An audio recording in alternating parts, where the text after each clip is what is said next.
요새 우리나라에서는 이제 출산율이 떨어져 갖고 사람의 숫자가 점점 줄고 있는데, 우리나라를 제외한 인도라든지 중국이라든지 다른 나라에서는 굉장히 그 인구가 많이 증가하고 있습니다.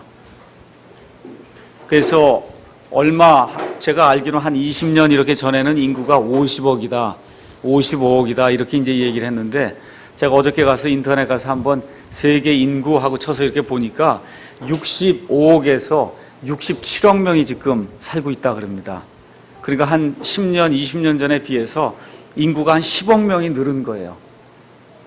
굉장한 숫자가 많이 지금 늘은 겁니다. 자, 이 많은 거 한번 생각을 해보시면서 우리가 초등학교, 중학교, 그 다음에 고등학교 다닐 때 지리를 배웠잖아요. 그래서 5대양 6대주를 배웠습니다. 그래서 저쪽 북미가 있고 남미가 있고 저기 유럽이 있고 아프리카가 있고 그 다음에 아시아가 있고 오세아니아가 있다 이렇게 이제 배웠습니다.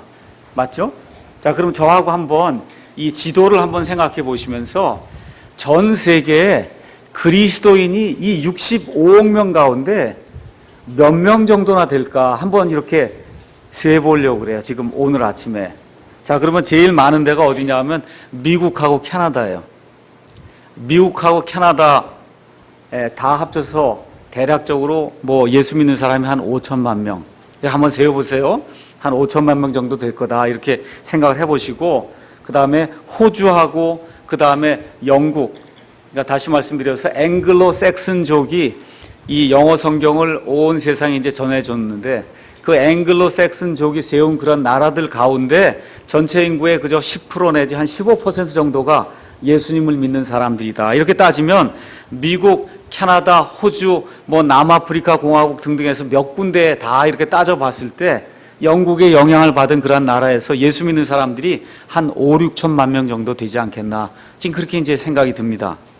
그 다음에 한국에 예수 믿는 사람들이 약 800만 명 정도 지금 있다고 얘기를 하고, 일본은 거의 없는 거 아시죠? 그렇죠? 그 다음에 여러분 잘 알고 있는 대로 중국에도 예수 믿는 사람들이 거의 없어요. 인도에도 예수 믿는 사람들이 거의 없어요. 그 다음에 동남아시아에도 예수 믿는 사람이 거의 없어요. 그 다음에 사우디아라비아가 있는 거기 이슬람 국가도 예수 믿는 사람이 전무해요. 러시아, 옛날에 소련이라고 하는 그러한 그 큰 나라가 있었는데, 그 소련에서 분리가 돼서 나온 러시아, 우크라이나 등등에서 그 동구권의 그런 여러 나라들 중에서 예수 믿는 사람이 다 합쳐봐야 1,000만 명, 2,000만 명 될까 할 정도로 없습니다. 유럽 대륙에 영국을 제외하고 예수 믿는 그러한 그 사람들 숫자를 세라 그러면 아마 유럽 전체에 1,000만 명이 될까 말까 해요. 캐톨릭은 예수 믿는 사람들이 아닙니다. 그래서 유럽의 문명은 기독교 문명이 아니라 로마 카톨릭 문명이에요. 로마 카톨릭 문명은 예수 믿는 문명이 아니고 예수님을 이용을 해서 바벨론 신비 종교를 퍼뜨리는 그와 같은 문명이에요. 그래서 없어요. 아프리카 대륙에 예수 믿는 사람 다 따져봐야 아마 1,000만 명이 될까 말까 해요.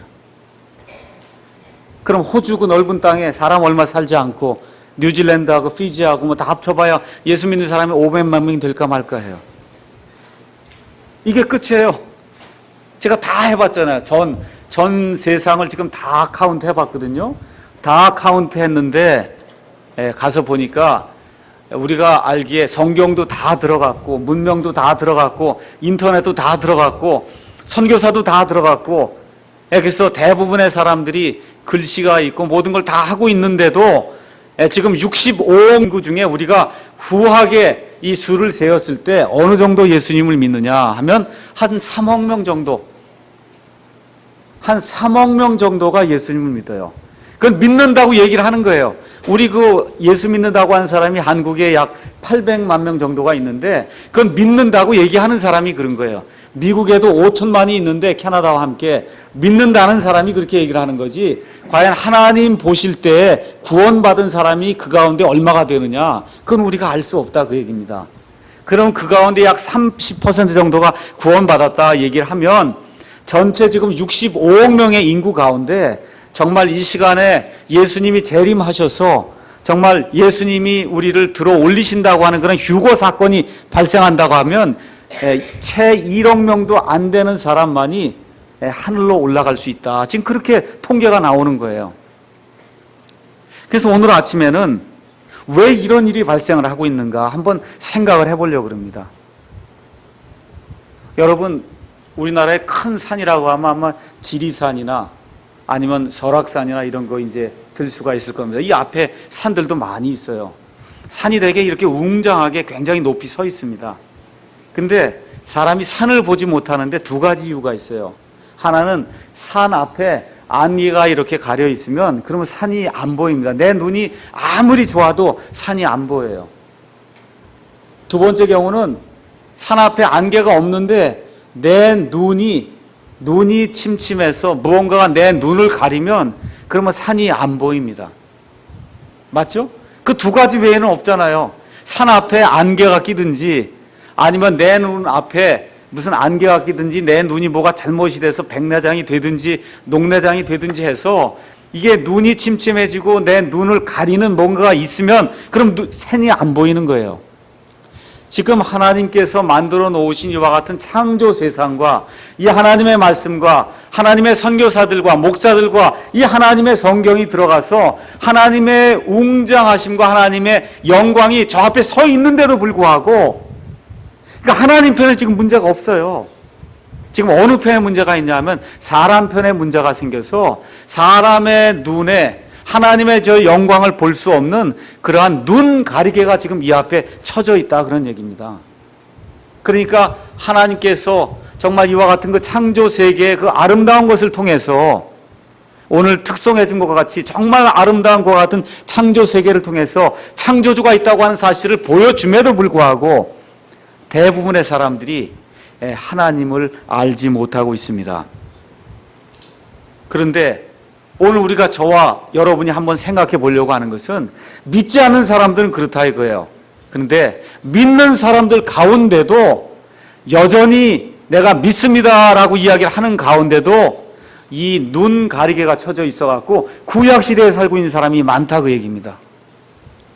예수님께서 십자가 사건을 통해서 다 이루어 놓으셨다고 하는 그런 말씀과 함께 예수님께서 구약시대를 폐기하시고 그리고 성전의 휘장이 갈라짐과 동시에 지금 신약시대를 예수님께서 열어주셨는데도 불구하고 눈이 가려져 갖고 그래서 아직도 구약시대에 그와 같은 모든 것들을 따라 사는 그와 같은 성도들이 너무 많다 그 얘기입니다. 그래서 오늘 아침에는 우리가 눈 가리개를 영어 성경에서는 베일이라고 하는 베일이 여러분 이렇게 지금은 별로 그렇게 안 하는 것 같은데 옛날에는 시집 가고 할 때 우리 신부들이 이 앞에 면사포해서 이렇게 가렸잖아요. 그래서 나중에 이걸 치우면은 제대로 볼 수 있게 그렇게 만들었죠. 그게 베일이에요. 그 베일.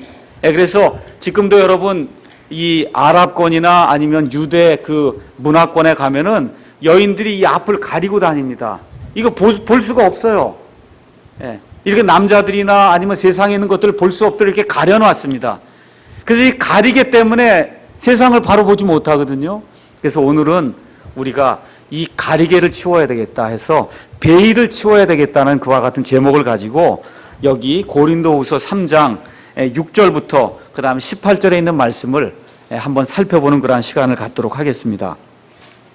자, 그러면 여기 오늘 우리가 하나님의 말씀을 보니까 사도 바울이 베일을 치워야 된다 지금 그런 이야기를 하고 있어요. 눈 가리개를 치워야 된다 하는 그런 말씀을 하고 있는데 그 배경을 제가 잠깐 말씀을 드리겠습니다.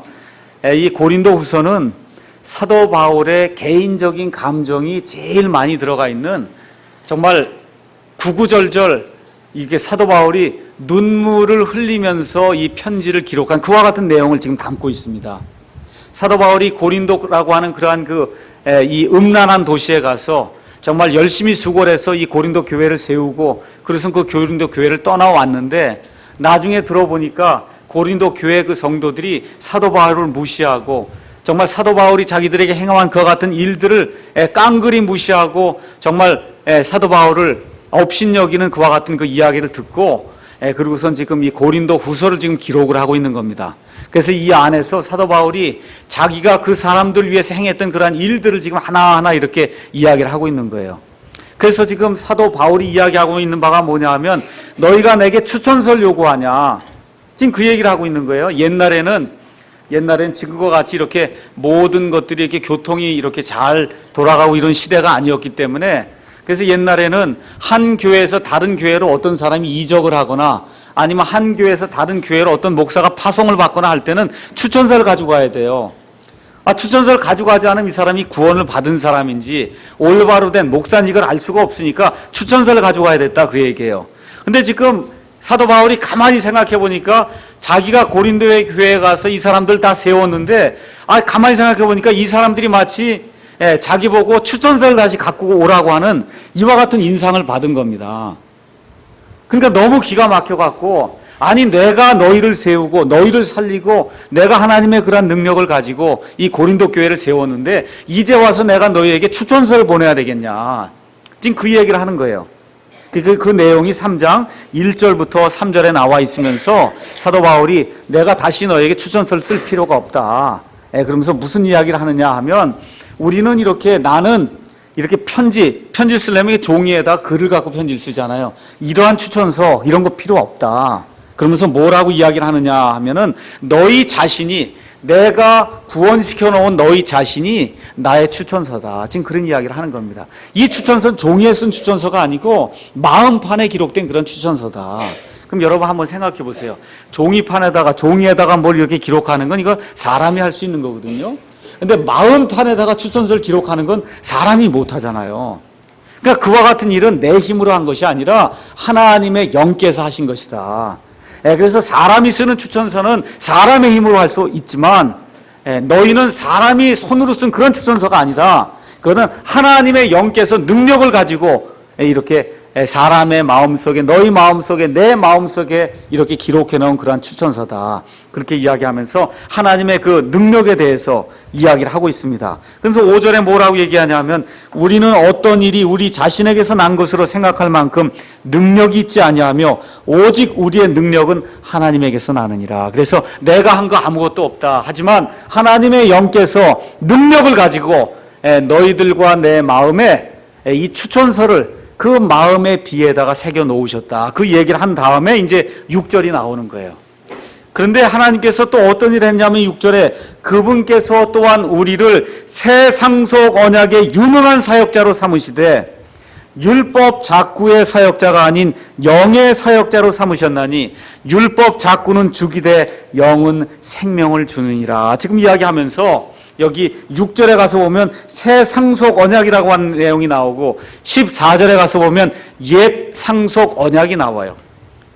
영어로 다 표현하면 뉴 테스타먼트가 있고 올드 테스타먼트가 있다. 그 얘기입니다. 그래서 여러분과 제가 이 성경책을 가지고 가셔서 안에 가셔서 영어 성경을 가서 보시면 구약을 가리켜서 올드 테스타먼트 이렇게 얘기를 하고 신약을 가리켜서 뉴 테스타먼트 그렇게 얘기해요. 그러니까 지금 여기 나와 있는 말씀은 뭐냐 하면 그분께서 또한 우리를 신약 새로운 언약의 유능한 사역자로 삼아 주셨다는 겁니다. 그래서 예수님께서 십자가 사건 이후에 마련해 놓으신 그 길은 새로운 상속 언약의 길이고 그 사건 이전의 길은 옛 상속 언약의 길이다. 그래서 오늘 첫 번째 이 베일이 무언가를 우리가 생각해 보기 위해서는 신약과 구약의 차이를 분명히 이해를 해야 됩니다. 신약과 구약의 차이. 자, 그러면 새 상속 언약이 어디에 처음 나오냐 하면 마태복음 26장 28절에 처음 나옵니다. 우리가 지난주에 주의 만찬을 했어요. 주의 만찬을 할 때 예수님께서 잔을 제자들에게 주시면서 이것은 내 피로 세우는 새 상속 언약이다. 그렇게 얘기하셨어요. 맞습니까? 여러분, 상속 언약은 지금식으로 조금 쉽게 얘기하면 유언의 약속이에요. 유언하는 거다 그 얘기예요. 그럼 여러분 어떤 사람이 죽을 때 유언의 약속을 주는데 그 유언의 약속은 언제 유효하게 됩니까? 그 유언의 약속을 주는 사람이 살아있으면 유효합니까? 무효합니까? 무효해요. 그러면 그 유언으로 주는 그 상속 언약의 약속은 그 유언의 말씀을 주는 사람이 죽은 이후에만 그것이 유효하다 그런 얘기예요. 그러면 신약 성경이 새 상속 언약이라고 얘기했으니까 이 새 상속 언약의 언약을 주시는 분이 누구예요? 우리 주 예수님이에요. 그러니까 우리 주 예수님이 죽기 전까지는 신약의 약속이 유효하지 않다 그 얘기예요. 그러니까 언제부터 이 새 상속 언약이 유효한가 하면 예수님께서 십자가에 죽으신 바로 그 순간 이후부터 새 상속 언약이 우리에게 유효하게 된다. 성경이 그렇게 이야기를 하는 겁니다. 그럼 우리 예수님이 어떤 일을 행하셨느냐? 여러분과 제가 마태복음, 마가복음, 누가복음 이거 읽으실 때 요한복음은 특별히 그런 내용이 없지만 마태, 마가, 누가복음을 읽어보시면 예수님이 하신 일의 대부분이 구약 성경의 모세 율법에 기록된 그 내용을 예수님께서 하나하나 이렇게 이루시는 그런 내용으로 기록이 되어 있습니다. 그래서 제가 말씀을 드리면 이 갈라디아서 4장에 나와 있는 것처럼 충만한 때가 이름에 예수님께서 율법 아래에서 태어나셨어요. 잘 들으세요. 예수님이 구약시대에 태어나셨어요. 신약시대에 태어난 게 아닙니다. 잘 기억하세요. 예수님이 구약시대에 태어나셨어요. 율법 아래에서 태어나셨어요. 율법의 모든 의를 성취하셨어요. 그래서 십자가에 돌아가실 때 예수님께서 분수령이 되시면서 구약시대의 모든 율법의 의를 완성하시고 신약시대를 예수님이 여셨습니다. 그래서 여러분과 제가 신약 성경을 읽을 때 마태복음, 마가복음, 누가복음을 읽을 때 거기 나오는 말씀의 대부분은 예수님께서 구약시대에 구약의 그 성도들인 유대인들을 대상으로 거기 이방인들 얘기가 별로 나오질 않습니다. 그래서 유대인들을 대상으로 율법의 의를 성취하는 그런 내용으로 되어 있기 때문에 거기 나와 있는 말씀을 잘못 적용하면 그럼 교회에 맞지 않는 그런 말씀이 된다. 지금 교회는 언제 생겼습니까? 십자가 사건 이후에 생기는 겁니다. 십자가 사건 이후에 생겨요.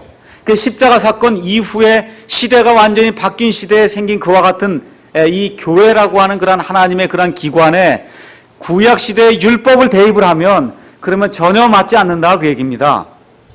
그래서 우리 예수님께서 구약의 그림자들을 실체로서 100% 완전히 이루셨어요. 그래서 지금 여기 사도 바울이 어떤 일들을 했냐 하면 새 상속 언약의 사역자로서 이방인들에게 교회의 신비에 대해서 사도 바울이 열심히 몇십 년 동안 선포하고 다녔습니다.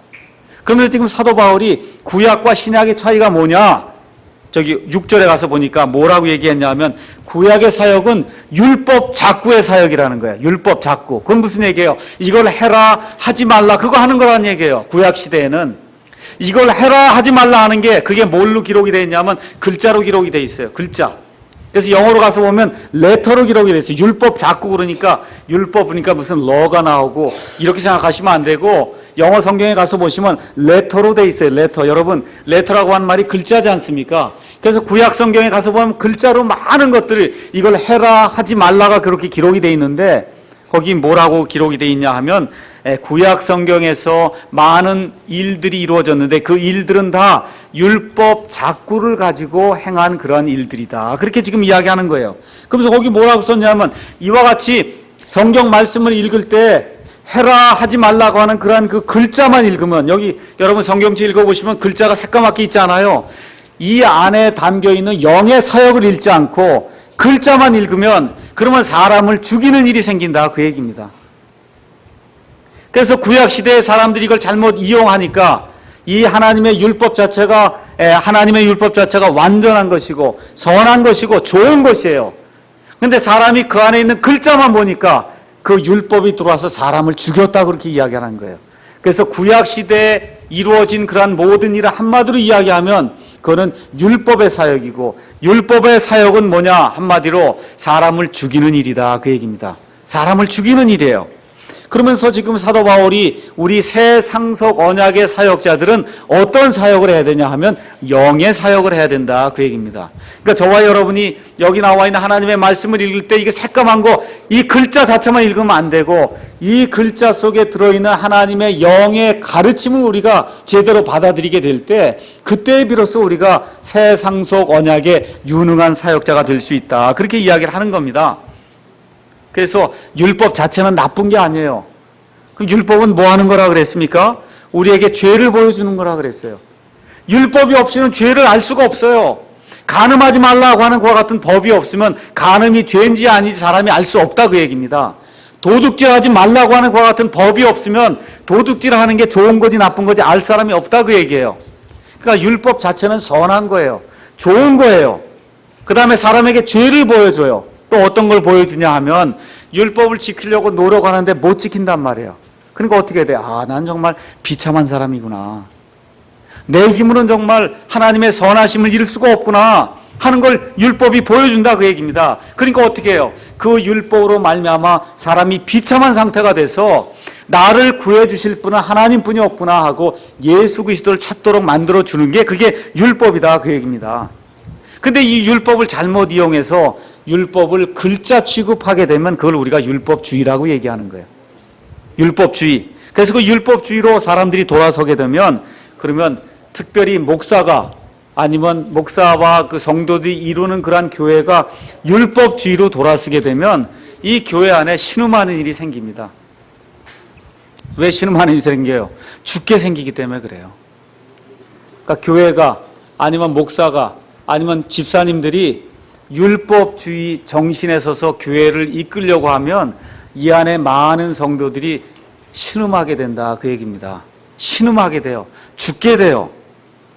그래서 각종 법규를 세워놓고 이것저것 이거 해야 된다고 이야기하고 사람을 몰아치면은 그럼 사람이 그 안에 갇혀서 죽게 된다 그 얘기입니다. 그래서 우리가 침례라고 하는 것이 맞는다고 이야기하고 여러 가지 근본적인 그런 교리를 가르치고 하지만 이와 같은 것 자체가 글자로 다 작용하게 되면 그러면 아주 뻣뻣한 그런 그 율법주의자가 될 수밖에 없어요. 그래서 우리 교회가 지금 추구하고자 하는 것은 그와 같은 글자를 추구하는 것이 아니라 글자 속에 담겨있는 하나님의 은혜와 그 글자 이 성경 말씀 안에 들어있는 이 글자 속에 담겨있는 하나님의 긍휼, 여러분 긍휼과 은혜를 잘 이해하셔야 돼요.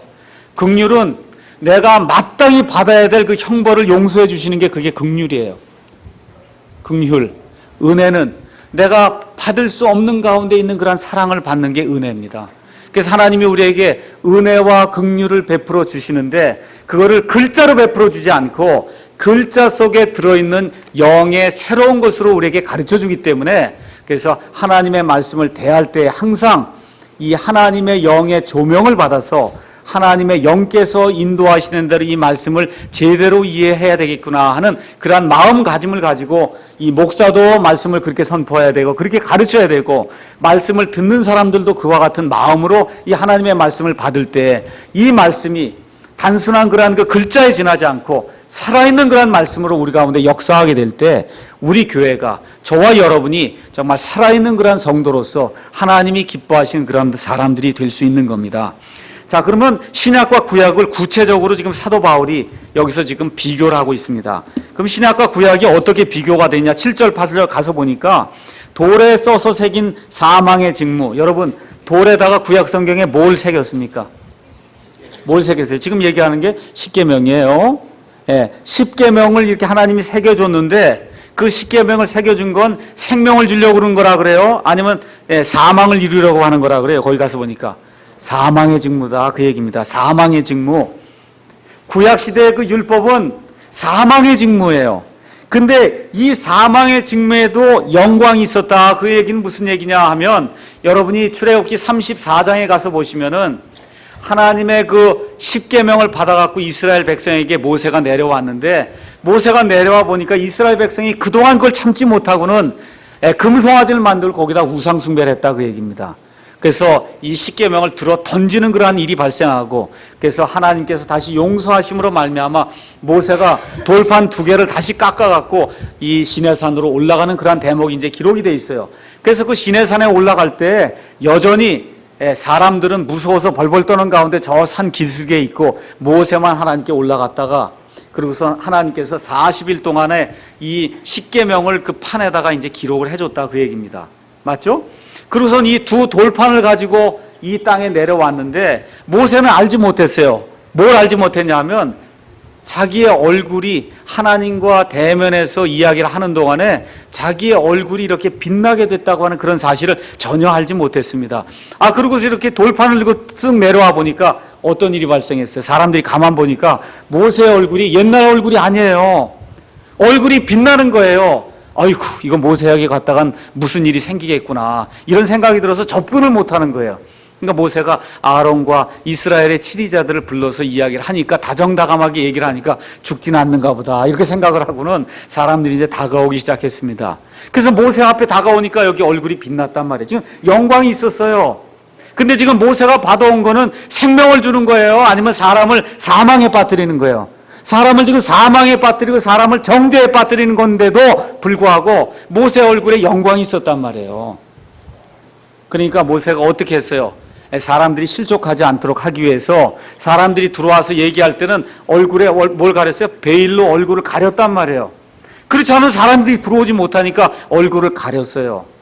그리고 난 다음에, 대화가 끝난 다음에 하나님께 대면을 해서 다시 말씀하러 들어갈 때는 베일을 치우고 가서, 그러고서 하나님께 말씀을 드리고, 백성하고 다시 얘기할 때는 베일을 치고, 지금 이와 같은 일을 한 기록이 출애굽기 34장에 나옵니다.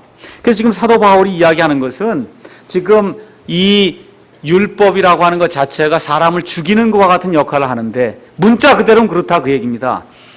이걸 받아갖고 온 사람의 얼굴에 하나님의 영광이 있었다, 그 얘기예요.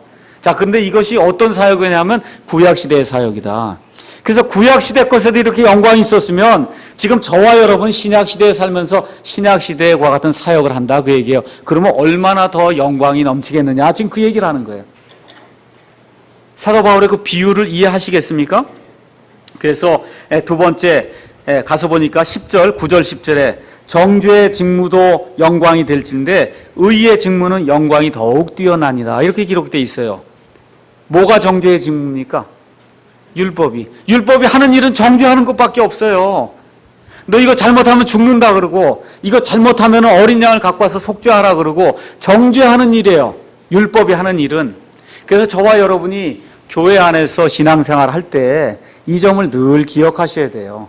혹시 못하는 사람이 있거나 잘 못하는 그런 사람이 있을 때 은혜와 사랑으로 이걸 잘 이끌어줘야지, 자꾸 정죄를 하게 되면 그러면 어떻게 돼요? 구약시대로 돌아간다, 그 얘기예요. 구약시대 율법이 하는 일이 정죄하는 그런 일을 했어요. 그런데 그 정죄하는 일을 하는 그 직무를 맡은 사람에게도 영광이 넘쳤다, 그 얘기입니다. 근데 지금 사도 바울이 얘기하는 거, 우리는 지금 구약시대의 사역자가 아니다, 저와 여러분은 구약시대의 성도가 아니다. 뭐라고 얘기하는 거예요? 저와 여러분은 신약시대의 성도이기 때문에 영광이 더 많이 넘치는 그와 같은 시대에 살고 있다, 그렇게 이야기를 하는 겁니다. 자, 그 다음에 이제 가서 보니까 뭐라고 또 돼 있냐 하면, 사도행전 15장 10절에 사도 베드로가 이야기하는 그런 내용이 있어요. 그게 무슨 내용이냐 하면, 이 안디옥 교회에 많은 이방인 성도들이 구원을 받았는데 유대에서 어떤 사람들이 내려와 갖고 너희가 할례를 받지 않으면 구원받은 게 헛거다, 이렇게 이야기를 한다는 겁니다. 그러니까 구약의 율법을 다시 지켜야 된다는 거예요. 그때 예루살렘에서 회의가 열렸어요. 그때 회의가 열렸을 때 잘 들으세요. 베드로가 나서 갖고 뭐라고 얘기하느냐 하면, 왜 우리 조상들도 지지 못했던 그 무거운 멍에를 왜 이방인들에게 지우려고 하느냐, 지금 그렇게 이야기하는 대목이 나옵니다. 그게 사도행전 15장 10절 말씀이에요. 다시 한번 말씀드립니다. 율법으로, 법을 가지고 뭘 하려고 하는 거는 구약시대에 1500년 동안 실험을 했다니까. 1500년 동안. 모세 시대로부터 예수님까지 1500년 동안 실험을 했어요. 이걸 질 수 있나? 근데 질 수 있습니까? 없습니까? 그 율법의 짐은 질 수가 없다는 거예요. 예. 그래서 그 무거운 짐을 우리가 질 수가 없습니다. 그래서 율법주의에 빠지는 것은 그 하나님이 원치 않는 것이다. 그래서 이 율법주의라고 하는 것, 율법이라고 하는 것은 이 모세 시대 이후로부터 약 1500년 동안 유지가 되다가 지금 완전히 없어져 버렸어요. 없어졌어요. 이제 예수님께서 다시 오시게 되면은, 그러면 천년 왕국을 통해서 하나님께서 이루고자 하시는 그와 같은 일들이 이제 이루어지게 될 겁니다. 그래서 오늘 첫 시간에 첫 번째 우리가 살펴보고자 하는 것은, 저와 여러분이 신약교회의 성도인가 하는 그런 내용을 한번 생각해 보시기 바랍니다. 나는 아직도 율법의 그 무거운 짐을 계속 지고 있는 사람인가?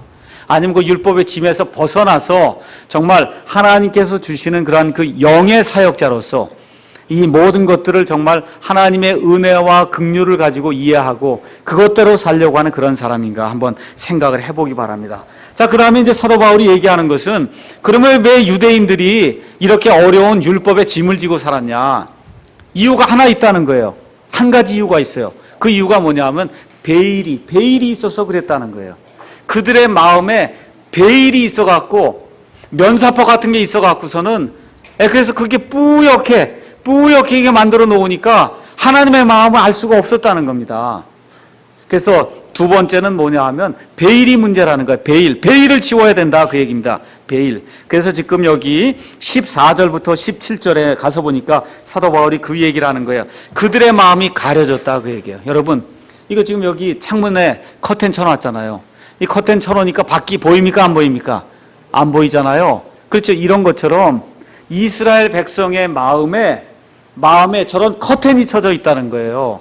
이게 커튼이 쳐져 있으니까 하나님께서 생명을 얻으라고 처음에 그 율법을 주셨는데 그 율법을 그런 용도로 사용하지 않고 율법을 글자로 다 받아들이게 될 때 그 마음의 베일로 인해서 이 사람들이 거기 가서 보니까 뭐라고 기록되어 있냐면 14절 이날까지도 사도 바울이 지금 이 하나님의 말씀을 기록하는 그 순간까지도 그때뿐만이 아니에요. 지금 이 순간까지도 이스라엘 백성이 1948년도에 독립이 돼서 저기 팔레스타인 땅에 돌아가서 지금 하나님의 말씀대로 살겠다고 지금 하고 있는데도 여전히 이 사람들은 구약시대 사람들이다 그 얘기예요.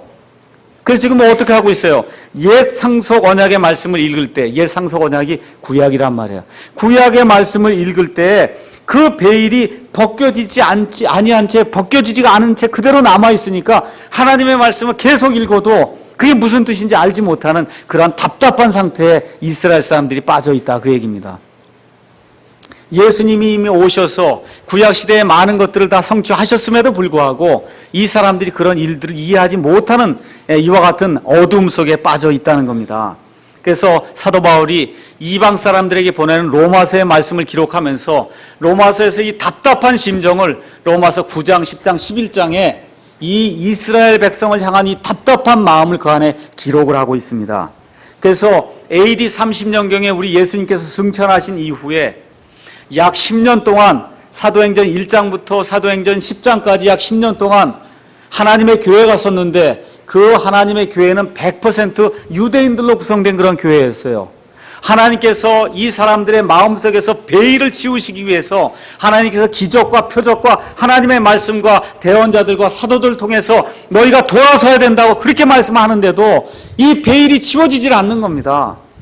이렇게 될 때 하나님께서 이방인들을 향한 그런 사역을 열어놓으시고 점점 날이 갈수록 유대인들을 향한 그러한 사역은 점점 쇠퇴하도록 만들어 놓으시고 그로부터 약 30년이 지나서 AD 70년이 됐을 때는 이 예루살렘의 성전이 완전히 회파가 돼서 이스라엘 백성이 더 이상 그 안에 거하지 못하도록 하나님께서 만들어 놓으셔서 그 이후부터는 이스라엘 모든 백성이 온 세상을 떠돌아다니는 그와 같은 일이 발생하게 됐다는 겁니다.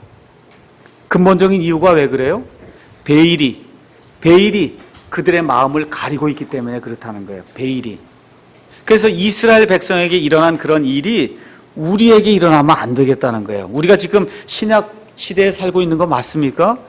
그렇죠? 이스라엘 사람들에게 일어난 그 일이 우리에게 본보기가 돼야 돼요. 신약 시대에 살고 있는데 왜 구약의 걸 자꾸 추구하냐 그 얘기입니다. 제가 어저께 많이 알수록 바르게 하나님을 섬길 수 있다고 하는 그러한 그 내용으로 우리나라에서 가장 보수적인 그러한 그 신학교를 얘기하면 합동신학교를 얘기할 수 있을 거예요. 합동신학교. 장로교회 고신 측, 그 다음에 뭐 합동 측, 그 다음에 통합 측, 뭐 기장 측 여러 가지가 있는데 가장 보수적인 데가 아마 고신 측이고 그 다음으로 보수적인 데가 이제 합동 측이에요. 그 합동 측의 조직 신학을 가르치는 이 교수님이 써놓은 그와 같은 아는 만큼 깊어지는 신앙생활인가 하는 그런 책이 있어요. 제가 이제 다음 주나 그 다음 주에 이제 맞아 읽고 가져다 놓을 겁니다. 근데 참 뭐라 그럴까 옛날에 생각해 볼 수도 없는 그러한 글들을 그 안에 적어놨더라고요. 우리나라에서 가장 보수적인 그러한 그 신학교에 목사가 될 사람들을 가르치는 조직 신학 교수님이 써놓은 거예요. 거기에 11조에 대해서 우리가 믿는 거 그대로 적어놨더라고요. 우리가 구약 시대에 그렇게 법으로 지키는 신정 정치하에서 그러한 행하던 그런 11조는 완전히 없어졌습니다. 근데 왜 그렇게 적는지 아십니까? 사람들이 깨기 시작하니까 이제는 그걸로 다 사람 구속을 못 한다는 걸 알게 된 거예요. 11조 내야만 복을 받고 11조 내야만 자녀들이 잘 되고 11조 내야만 차 사고가 없고 이런 일들 이제는 그걸 다 사람들 구속 못 한다고 하는 걸 이제는 깨닫고는 신학교에서 가장 보수적인 그런 신학교에서 지금 그런 일들을 지금 하고 있더라고요. 왜 그래요? 구약시대의 그와 같은 얽어매는 것을 가지고는 지금 이 신약시대의 신앙생활 할 수가 없습니다. 그래서 그런 일들을 보고 야, 세상이 정말 많이 변했구나. 가장 보수적인 신학교에서 그 조직신학을 가르치는 그와 같은 교수가 지금 그와 같은 일을 글로다가 해가지고 책으로 해서 낼 정도, 그것도 유명한 출판사예요. 홍성사라고 하는 유명한 출판사거든요. 그런 출판사에서 이런 걸 낼 정도가 됐으면 이제는 정말 구약시대에서 탈피하는 게 뭔지 대부분의 성도가 알 수 있는 그런 시대가 도래했는가 보다. 우리가 그런 내용을 알 수가 있습니다. 다시 한번 말씀드릴게요. 구약 성경이 있었습니까? 없었습니까?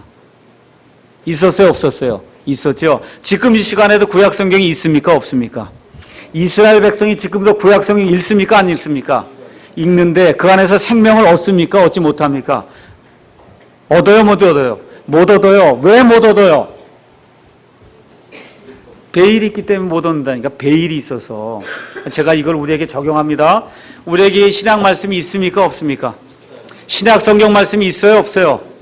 신약과 구약의 온전한 하나님의 말씀 66권이 있습니까? 없습니까? 있죠. 근데 이걸 읽어도 구원받지 못하는 사람이 있고 이걸 읽어도 성화가 안 되는 사람이 있어요. 왜 그래요? 베일이 있어서 그렇다니까. 딴 거 없어요. 베일이 있으면 눈이 가려지면 이걸 앞만 읽어도 이게 글자로뿐이 안 들어온다. 그 얘기예요. 글자로만 들어와요. 뭐로 들어와야 되는데? 영으로 들어와야 되는데. 이게 살아있는 영의 말씀으로 들어와야 되는데 신약시대에 살고 있어요. 온전한 하나님의 말씀이 있습니다. 특별히 온전한 것 중에서도 온전하다고 하는 킹제임스 성경을 가지고 있다고 우리가 그렇게 자랑하고 열심을 내는데도 불구하고 저와 여러분 가운데 아직도 구원받지 못한 사람이 있고 저와 여러분 가운데 성화의 문제로 인해서 매일같이 고민하는 그러한 일들이 깊어지는 게 왜 그렇게 되느냐 하면 우리 가운데 베일이 있어서 이 베일이 없어지기 전까지는 안 된다고 얘기해요. 이게 아무리 온전한 말씀이 있어도. 그런데 그 밑에 가니까 뭐라고 기록이 돼 있어요? 15절 이날까지도 모세의 글을 읽을 때 그 베일이 그들의 마음을 덮고 있다. 그렇게 이야기하는 겁니다. 그 다음에 뭐라고 썼어요? 16절 그럼에도 불구하고 베일이 있음에도 불구하고 그들의 마음이 누구에게로 돌이키면 주님께로 돌아서면 그 베일이 벗겨지리라. 그러니까 베일 벗는 유일한 방법은 주님께 돌아서는 거예요. 목사가 못 해줘요. 주님께 돌아서는 걸 성경에서 회개라고 이야기하는 거예요. 뜻을 돌이켜야 돼요. 지옥으로 향하던 그런 데서 180도 뜻을 돌이켜야 됩니다. 그와 같은 돌이킴이 있을 때 누구에게로 돌이켜요?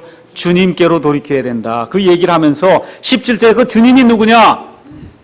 뭐라고 얘기해요? 이제 그 주님은 어떤 분이라고요? 그 영이다. 그 얘기예요. 그 영이 어디에 나와 있는 영이냐? 3절 너희는 우리의 사역을 통하여 분명히 드러난 그리스도의 서신인데 이것은 잉크로 쓴 것이 아니요 살아계신 하나님의 영으로 쓴 것이다 해서 사도 바울이 여기 3장 3절에 나와 있는 그 하나님의 영, 그 하나님의 영이 어떤 일을 했다고요? 추천서를 썼는데 어디서 썼어요? 마음판에다 썼단 말이에요. 마음판에, 저와 여러분의 마음판에 썼던 그와 같은 능력이 있으신 그분께로 저와 여러분이 돌이키게 될 때 그때 베일이 벗겨지는 일이 생길 수 있다. 그 얘기입니다. 그 일이 누구예요? 그게 성령님이 하시는 일이에요. 그 일이 성령님이 하시는 그 일이에요. 그래서 지금 분명히 뭐라고 얘기해요? 성령님이 주님이다. 그렇게 얘기하는 겁니다. 성령님이 주님이에요. 그 주님이 누구예요? 구약시대 여호와 하나님이에요. 신약시대 예수 그리스도예요. 그래서 성령님 삼위일체를 우리가 이야기하는 거예요. 구약시대 아버지 하나님도 주님이시고 신약시대 우리가 예수님도 주 예수 그리스도 할 때 그 주님 그분도 하나님이시고 여기 나와 있는 성령님도 주님이 되셔서 한 하나님이 되신다. 성경이 그렇게 이야기를 하고 있는 겁니다. 그래서 베일이 벗겨지니까 어떤 일이 생기냐? 17절 이제 주께서는 그 영이시니 주의 영이 계신 곳에는 거기에는 자유함이 있느니라. 그래서 이 자유함을 추구하는 그런 교회가 돼야 되는데, 제가 요새 좀 오해를 많이 받습니다. 왜 오해를 많이 받느냐?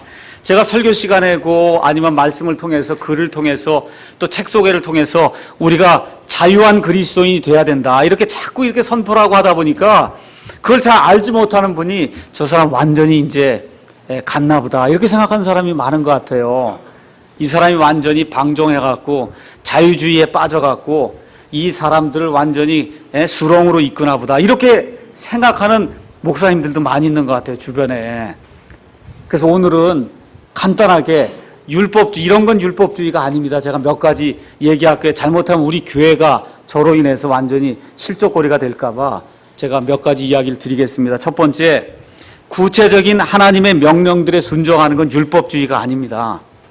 여러분, 10계명 가운데 여러분 지키지 않아야 될 거 하나도 없어요. 다 지켜야 돼요. 단 하나, 안식일. 안식일은 지금 우리가 지키지 않아요. 유대인이 아니기 때문에 우리가 지키지 않아요. 그거 외에 살인하지 말라, 간음하지 말라, 우상 숭배하지 말라, 나 외에 다른 신을 두지 말라 등등 쭉 나와 있는 거. 아이들에 같으면 부모에게 순종하라, 아이들 노엽게 하지 말라, 이런 말씀 여러분 지켜야 됩니까? 안 지켜야 됩니까? 지켜야 돼요. 이거 다 없애라는 얘기 아니에요. 율법주의 없앤다 그래갖고 이거 저 교회는 아주 완전히 뭐가 없는가 보다, 이렇게 생각하면 안 됩니다. 첫 번째, 구체적인 하나님의 명령들, 이거 우리가 순종하는 것은 그 율법주의가 아니에요. 두 번째, 주님을 섬기기 위해서 거룩한 삶을 사는 것.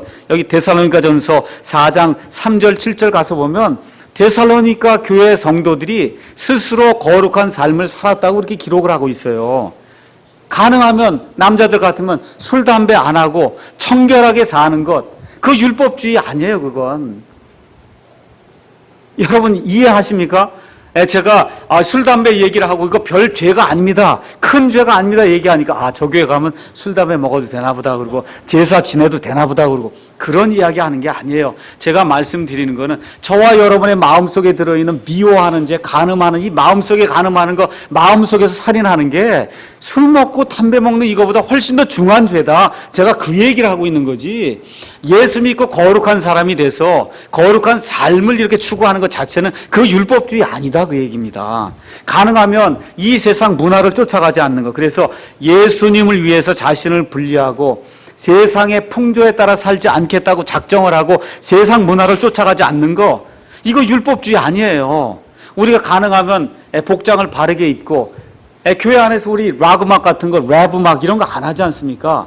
왜 안 해요? 자유가 있어요. 우리에게 할 수 있는 자유가 있음에도 불구하고 하나님이 기뻐하지 않는 거라고 생각하고 세상 쫓아가는 거라고 생각하기 때문에 우리가 스스로 그런 걸 안 하는 겁니다. 그렇죠? 이런 거 안 하니까 저건 율법주의인가 보다, 이렇게 생각하면 안 된다, 그 얘기입니다. 네 번째, 지역교회에서 성령님의 인도하에 지도자들이 정한 어떤 규례를 따르는 것이 있어요. 여러분이 사도행전 15장 29절 가서 보세요. 사도행전 15장 가서 보시면 이방인 교회를 향해서 내가 너희에게 다른 짐을 지우지 않겠다 그랬습니다. 그렇지만 다른 사람들에게 실족거리가 되는 걸 면하기 위해서, 그래서 어떻게 해요? 목매어 달아 죽인 거 이런 거 먹지 말고, 가능하면 피 이런 거 먹지 말고, 그렇죠? 이러한 몇 가지 규례를 정해놨단 말이에요. 이거 지키는 거, 그거는 율법주의가 아니에요. 여러분 잘 들으셔야 됩니다. 이 교회가 자유롭다 그러니까 그냥 무법주의인가 보다, 이렇게 생각하시면 안 돼요. 우리 교회 안에서도 목사와 성도들이 우리가 하나님의 백성으로서 정말 거룩하게 사는 것을 남들에게 보여주기 위해서 이 정도는 우리가 좀 지켜야 되겠습니다라고 해서 어떻게 지켜야 될 몇 가지 것들을 정해놓은 것이 있어요. 그 지켜도 되고 지키지 않아도 되지만 하나님의 백성으로서 몇 가지 지킬 것은 우리가 좀 지키는 것이 좋겠다. 여기 예배드리러 나오는데 반바지를 입고 나오든 청바지를 입고 나오든 우리가 아무 얘기하지 않습니다. 아무 얘기하지 않아요. 다만 이 앞에 나와서 하나님의 일을 하는 그런 섬기는 사람은 좀 더 깨끗한 복장을 하고, 그렇죠? 그리고 남자들 같으면 가능한 좀 양복을 입고 나오고, 우리 여자들 같으면 가능한 치마를 좀 입고 나와서 그렇게 하나님께 이렇게 청결하고 거룩한 그런 모습을 보여주는 것이 좋겠다라고 우리 교회에서 이렇게 어느 정도 합의를 했거든요. 이런 건 율법주의 아니에요. 이걸 율법주의라고 얘기하면 그러면 하나님이 인륜마저도 거부하는 그와 같은 존재로 여겨지게 됩니다. 여러분 한번 생각해 보세요. 대통령 앞에 갈 때 아무렇게 갑니까? 아무렇게 가요, 여러분? 대통령이 초대하면 아무렇게 갑니까? 인륜이 있잖아요. 사람이 지켜야 될 도리가 있잖아요.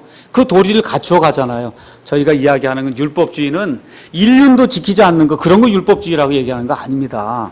그래서 사람이라면 마땅히 지켜야 될 그런 도리, 그거 지키는 건 율법주의가 아니에요. 그래서 이와 같은 거, 또 어떤 게 있냐면 형제를 위해서 내 권리를 포기하는 게 있어요. 어떤 사람이 내가 순댓국을 먹으면 실족해. 피 먹는 거 그거 나오는데 그거 먹으면 안 되지 않냐 그러고 실족하는 사람이 있어요. 그럼 내가 그걸 때문에 내가 안 먹겠습니다 하고 하는 거 그거 율법주의 아니에요. 그건 나를 위해서 하는 게 아니라 누굴 위해서 하는 거예요. 옆에 있는 형제가 실족할까봐 내가 안 하겠습니다. 그렇게 하는 건 율법주의 아니거든요. 그래서 저희가 예수님을 믿게 되면 그럼 예수님 안에서 자유한 거 사실입니다. 그러한 자유하다고 하는 그런 사실을 남용을 해갖고 방종의 상태에 빠지게 되면 제가 아주 그것 때문에 요새 좀 많이 어렵습니다. 교회 가면 안 된다는 거예요. 율법주의라 이거예요. 교회 가면 율법주의. 우리가 교회인 거 맞습니까, 여러분? 저와 여러분이 교회가 뭐예요? 구원받은 사람이 교회죠. 맞죠? 근데 구원받은 사람이 왜 교회를 가냐는 거예요. 당신이 교회인데 왜 교회를 가냐는 거예요. 이와 같이 이게 말장난하는 거거든요. 우리가 교회 간다고 할 때 뭐 하는 거예요? 교회 모임에 간다고 얘기하는 거지. 내가 교회인데 무슨 교회를 어디 특별히 간다고 하는 거 아니지 않습니까? 이렇게 자유하다고 하는 거를 그거를 잘못 방종의 기회로 삼아갖고 그리스도의 몸을 부수려고 하는 것과 같은 일들을 하는 사람들이 너무 많아요. 우리 교회는 그런 의미의 자유는 인정하지 않습니다. 그건 자유가 아니라 방종하는 거예요. 그래서 예수님이 주신 그와 같은 자유는 나보다 남을 생각하고, 그렇죠? 이 교회를 세우려고 하는 그런 의미의 자유예요. 그래서 구약시대에 글자로 사람을 얽어매던 그와 같은 짐과 멍에에서 벗어나되, 그렇죠? 이 영을 가지고 남을 살리고, 그 다음에 옆에 있는 그러한 사람들에게 유익을 주는 그러한 방향으로 내 모든 것을 사용하는 그러한 자유, 그러한 자유를 성경이 이야기하는 참된 자유다. 우리가 그렇게 이야기할 수가 있습니다. 그래서 마지막 한 절만 더 이야기하고 마치겠습니다. 그러나 우리는 다 가리지 않는 얼굴로, 자, 베일을 치우면 얼굴이 확 드러나죠? 맞습니까? 그래서 저와 여러분이 베일을 치워버렸단 말이에요.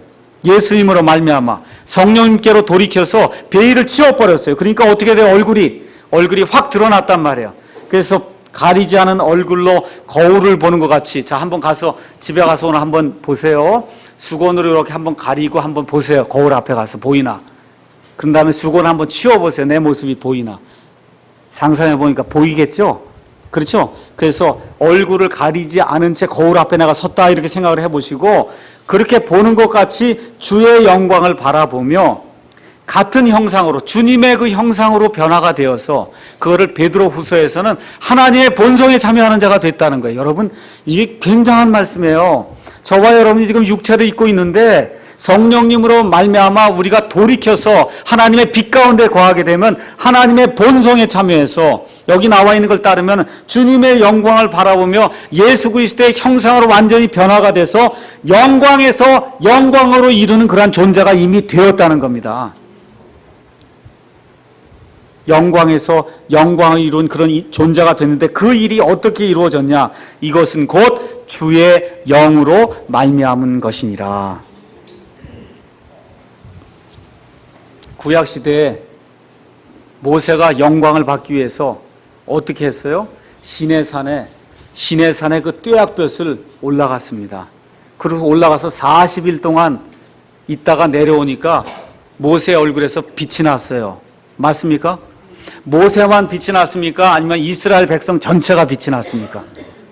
모세만 빛이 났죠. 근데 그 빛나는 거 얻으려고 모세가 열심히 시내산 올라갔죠. 굉장히 높다니까요. 그 시내산 가보니까 올라갔어요. 자, 잘 들으세요. 근데 신약 시대에 사는 사람은 모세처럼 일을 안 해도 된다는 거예요.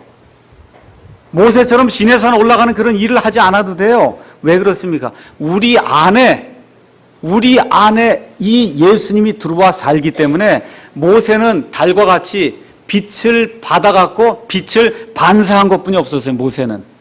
우리는 그런 사람이 아니라는 거예요. 어떤 사람이에요? 주님의 영광이 우리 안에 들어와서 우리는 예수 그리스도의 빛을 스스로 발산하는 그런 발광체가 됐다는 겁니다. 근데 구약 시대는 모세만 그랬거든요. 지금 이 신약 시대는 저와 여러분 누구든지 예수 그리스도 안에 있으면 시내산 올라가는 수고를 하지 않아도, 일을 하지 않아도 하나님께서 우리에게 발광체의 역할을 해주셔서 우리가 스스로 빛을 낼 수 있는 그러한 존재가 되었다고 성경이 이야기하는 겁니다. 말씀을 마무리하겠습니다. 신약과 구약 여러분 이해하셔야 됩니다. 신약과 구약, 구약의 그 율법의 사역은 사람을 죽이는 일이에요. 사람을 정죄하는 일이에요. 그런데도 영광이 있었어요. 그러면 하물며 이제는 사람을 살리는 일을 하는 게 신약시대의 일입니다. 맞죠? 그런 일에는 얼마나 더 영광이 있겠냐. 그 영광에 참여하는 자로 신약시대의 성도로 하나님께서 우리를 불러주셨는데, 그 불러주셨는데도 불구하고 아직도 이 베일이 우리 마음을 가리고 있으면 하나님이 원하시는 그러한 마땅한 성도의 그 역할을 제대로 할 수가 없습니다. 그래서 이 베일을 하루아침에 다 치워버리고 하나님의 영으로 말미암아 충만한 그런 가운데 살면서 예수 그리스도의 빛을 발하는 저와 여러분이 되시도록 하나님께 간구하는 이 시간이 되었으면 좋겠습니다. 기도하시겠습니다.